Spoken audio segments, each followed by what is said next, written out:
Ladies and gentlemen, I came to the United States at the invitation of President Barack Obama. I had a very good meeting with the President. The end results have been put out in a joint statement, and our officials have also briefed you about the outcome of that meeting. In New York, I addressed the General Assembly of the United Nations, and I also had a useful talk with Prime Minister Nawaz Sharif, Sheikh Hasina, and the Prime Minister of Nepal. I believe the outcomes of all these meetings you have been briefed about by our officials, and therefore I will not spend my time on going over the same territory over and over again. I will be very happy to answer any questions that you may have.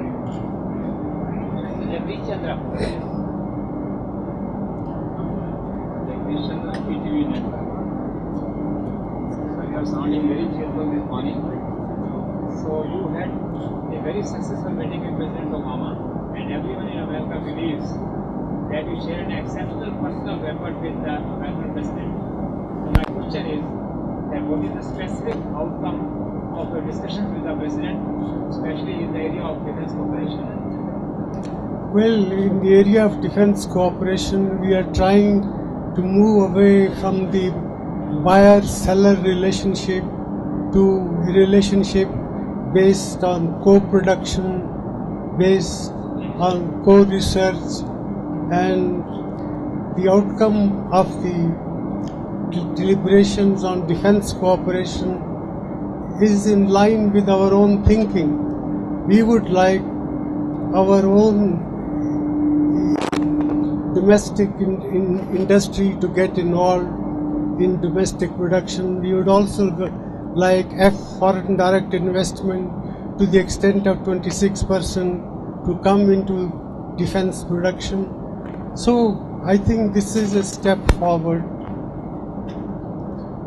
And for the rest, we reviewed our cooperation in the area of civil nuclear cooperation. There is now a pre-early works agreement between Westinghouse and also our NPCIL. At the intergovernmental level, there are no irritants in the implementation. There have been important step forwards related issues.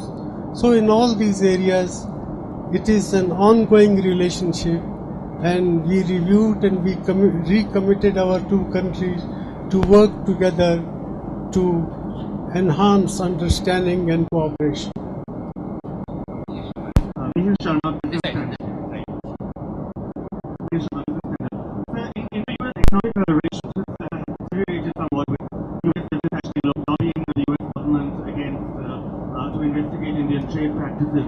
Did you get any sense of the scale or reason for this disappointment in the U.S. and how will the Indian government be taking any steps to reassure U.S. investors and business on your return? Well, there have been U.S. business concerns, but very largely these are concerns which arise out of the slowdown of the Indian economy. When Indian economy was growing at the rate of 8 to 9%, I think everybody was quite happy. Even when there were defects in our policy, they were overlooked. And when the economy slows down, people try to find fault excuses. The President did not go in detail with me.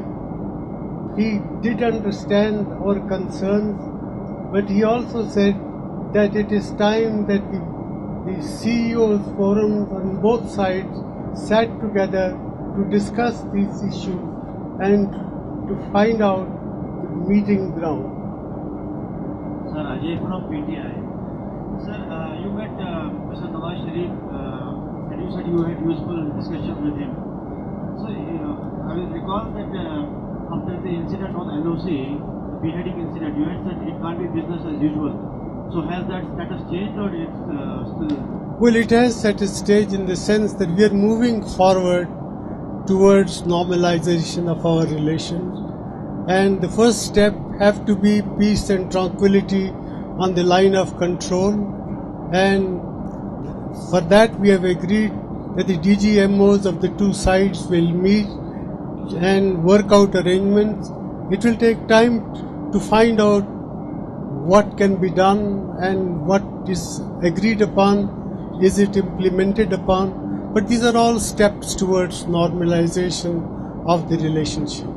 Prime Minister, this has been a week with many scheduled appointments, but also some unscheduled remarks, if you like. I'd like to ask you very specifically the Congress Vice President Rahul Gandhi's comments on the ordinance came just a few hours before you met with President Obama.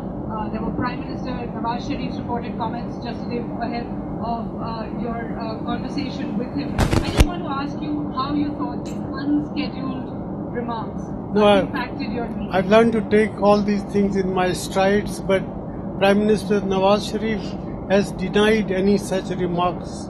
Prime Minister Raj Shekhar from the Tribune.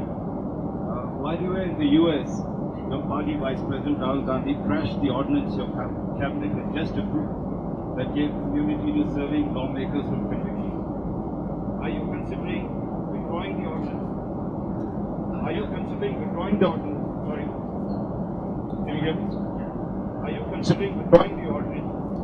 Or given the offensive manner in which it was asked that many felt undermined your authority, are you considering tendering in your resignation? Well, I think I have seen Mr. Rahul Gandhi's statement. He has spoken, he has written to me on this subject also. And let me say that when issues are raised in a democracy, in a democratic polity, well, the right course is to start with in trying to understand what is it agitating the mind of the concerned people. And when I go back, I will discuss these matters with Mr. Rahul Gandhi. He has asked for a meeting with me, and I will also take my cabinet colleagues also into confidence. We will see which way the wind blows. You are not planning to resign on this matter? Well, there is no question of resigning. I said I will put all these issues before my cabinet colleague. These are matters which were discussed before the highest body, the core group of the Congress party, the cabinet. The cabinet discussed these matters twice, not once. So, but it is always possible to change one's mind, and I'll consult my colleagues on all these issues.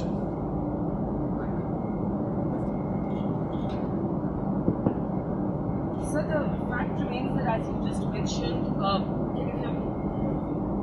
So as you just mentioned, both the core group and the cabinet have cleared this contentious decision on the ordinance. My question is a bit philosophical about governance. Do you believe that one individual, no matter how senior he may be in the party, should have the space to actually undermine or question decisions that have been taken by party bodies, the cabinet and the core group? Do you feel that your authority, as someone who chaired that cabinet meeting, was undermined with Rahul Gandhi's sudden intervention which came belatedly? No, I don't feel that way.